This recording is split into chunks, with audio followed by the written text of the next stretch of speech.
All right, Noah. So what I did here was I kind of made a compilation of the goals that have happened up until this point of the season, and I kind of put them into three categories. And the first set of goals here have to do with holes, but either pucks going through you or underneath you in some sort of way. And a lot of times when you're in position, they kind of have to go through you in order to score. This one here, you can see it actually goes inside your blocker. You kind of overreacted and opened up the hole with your reaction as far as your blocker and head kind of moving like you thought he was going to go outside the blocker. But when the puck's in tight like this and you're in good position, a lot of times it kind of has to go through you in order to score. That's where the most net is. So you might be in a good spot in a decent angle, but if all of a sudden it has to go through you, you want to kind of become a wall the best you can. Now, it's easier said than done because a lot of times you're going to be in the middle of a movement and you're going to be trying to get set. Side note, that one right there, I'm pretty sure the guy just whiffed on the shot. And that's tough. His follow through looked like he was going high, and I think he just fanned on it. So sometimes you got to live with that. But sometimes the best thing you can do is actually be down on a play. So, like this one right there, I think the biggest thing is you lost track of it, and then you try to pop up as quickly as you could. But if you're not sure where the puck is and it might be in tight, the best thing you can do is stay down. Stay down until you know the puck's far enough away to where, all right, now I should get up. So you might stop your slide there, but you might not want to get up right away. And a lot of times when you're in position there, if there's a screen or something like that, you're going to have to go down in order to cover the middle and low. And you kind of want to have the idea of forcing him to have to go high. This one, you were in great position, but if you look, you kind of took another step out. And when you get closer to the puck, your 5-hole actually gets bigger. So if you're at a good depth, top of your crease, and that player's coming to you, just hold your ground and let them come to you. Now this one just ends up being a really tough bounce. And if it's a tough bounce, all you can do is bounce back from it. Don't worry about it. Move on. And this next set here has to do with kind of your angles, where either you got maybe a little bit ahead of the play, or if you end up kind of ending up on their body. And there's a little bit of a continuity on players coming down on their offhand and pulling the puck back behind them to shoot on their forehand. And you'll see what I mean with some of these examples. So being aware of what handed they are from the get-go when they come down the wall. Like this example here, it's a lefty shooter, so he's able to have the puck in front of his body on his backhand. And if you're on the puck, that means you're on angle. But then when they pull it to their forehand, they're able to change the angle, and now they can shoot against the grain. Similar type play right there. Player carries it on his backhand. And it's tough because when they move that angle, it's a really quick play to be able to cover that net. But the biggest thing is just being aware of that being the possibility right there. If that player's on their forehand, all they can do is shoot from their forehand. If that player's on their backhand, you got to honor the backhand possibility, but be ready for them to also move their forehand. This one right there, the player's on his forehand as a righty, and you can just see you probably just got too far ahead of him. You want to move with the idea of making the player stay ahead of you and you playing catch-up. So they have to shoot to the side you're moving to. With this one, you looked pretty good on angle. The biggest thing there was just you were facing the player when they were in the corner.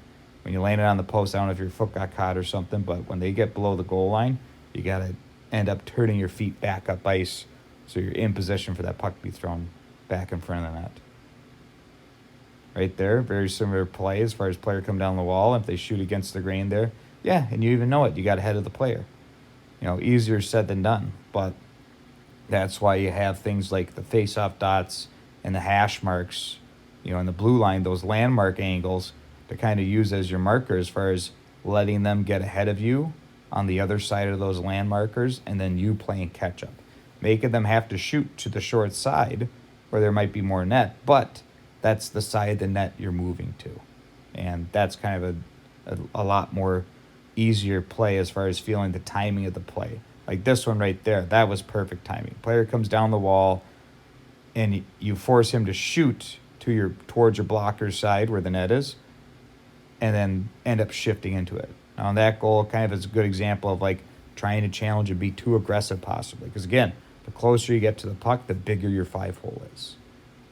And another one right there, just getting ahead of the player. Let them get ahead of you and you play catch up.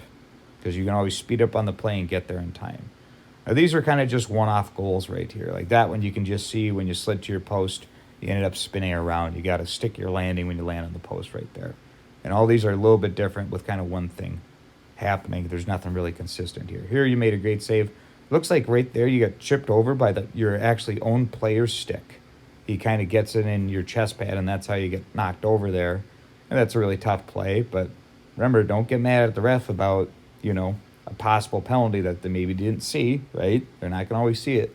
They might have already seen that. You probably saw the play, but it was your own player. It actually wasn't the white-sided guy. And you're winning 7-1, right? So don't worry about it. This one, great aggressive play, played the shot, forced him to shoot it into you, and it ends up being a tough bounce off the wall. So, it comes with the territory of when you play aggressive on certain plays, getting back for a rebound or pass is always going to be tough. So you kind of start to learn, facing those plays enough times where your instincts kick in where it's like, all right, maybe I should retreat on this one or play aggressive. This one, again, just another tough bounce. It takes a chip in the air, you try to glove it, and it ends up in the net. Where again, it's just a tough bounce, so all you can do is bounce back. If it's a tough bounce, just bounce back. Bit of a screen, kind of lose it right there, scramble. And this is just a good example about how important it is to be able to handle rebounds, because there's always guys around the net in front of you, and in a split second, all they got to do is just pop it in the net.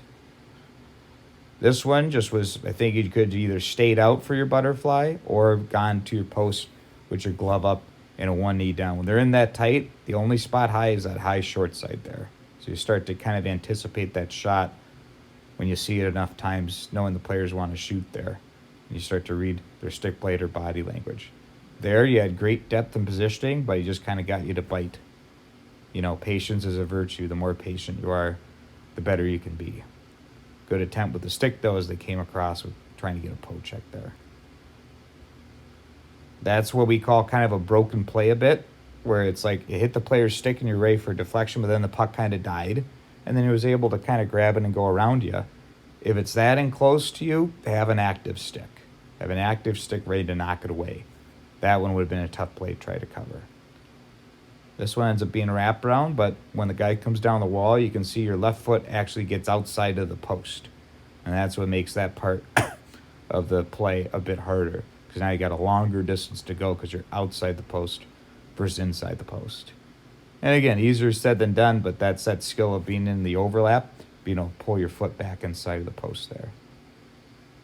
This one, great angle, squareness and depth, but then as he shot it, you can see he started to drift back inside of the post right there, or inside of the crease. If you hold your depth, now you get hit. And now these ones here are just goals that are just tough. Like, they're good high-scoring opportunities. They're high-scoring opportunities for a reason. The puck crosses the center to the back door, either on a pass, or if there's a rebound where there's a guy that doesn't get picked up, like, all you can do is try and get a quick pivot and a quick push and give yourself an opportunity, right? And if these goals happen at all levels when they're right on the doorstep. So you work on all these skills to give yourself a better chance, but it's like you're never going to be able to play these where you can stop this situation 100% of the time, or even 90 or 80% of the time. Like, these are high-scoring areas for a reason, because there's just players are in tight with time and space. And so there's a lot of different ways they can score. So the biggest thing you can ask yourself, like, did I honor the shot and then react to the pass? Now, that one right there, you got to take the shot first and react to the pass. But the biggest thing is being aware of whether or not there's an option there or not. So if you at least know there's a chance for a pass, you can maybe respond accordingly and give yourself a chance. But if you just don't even realize that there's a guy there, and all of a sudden that pass happens, you get caught right there, we just kind of drop, and then you get in trouble right there. So again, I'd rather you have goals like this happen versus cheating on the shooter because you're worried about a possible pass, and then all of a sudden they score on you. It's like your job is the shooter. You make them have to pass. You want to be in such good position and square to them where they don't feel confident in their shot, and you make them have to pass. Or you're in such good position that they don't even want to shoot. They end up shooting off your pad to try and get a rebound because they're not confident trying to pick a corner.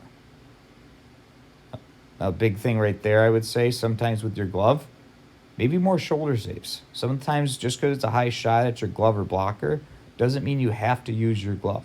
Doesn't mean you have to use your blocker. There might be an opportunity to either use your arm or your shoulder. And if you kind of have all those things move into the shot, you got safe selection options. Glove, blocker, but then you also have your chest pad there and arm there, kind of based on the timing of the shot and the shot placement itself. Okay, same thing here. Battle as much as you can. And the puck squirts out. Like, there's not much you can do about that. If you're in battle mode, you just got to deal with it. Pass in front, you lose sight of it. If you're not quite sure where the puck is and you're screened for a second, be ready to snap down, because at least then you can take care of the middle and low part of the net. Breakaway, you played it great for depth and everything like that. Now there, it just comes down to being aware of what handed the player is again. If they're lefty or righty, if they're going to shoot, there's a good chance they're going to have to pull that puck across to that side and shoot. Another tough play is deflections and screens. Those are pretty hard to deal with in general, but you're just kind of giving yourself an opportunity to get hit with your positioning. Take away as much net as possible right there. So I hope this was something that helped you. Again, like I told you today in the text, really sorry about this taking for so long, but, it's that time of year, and I want to make sure I did something, like, worthwhile for you rather than just give you comments on each clip. So hope this helps. Hope the season's going well. Let me know if you need anything else, Noah. Keep up the good work.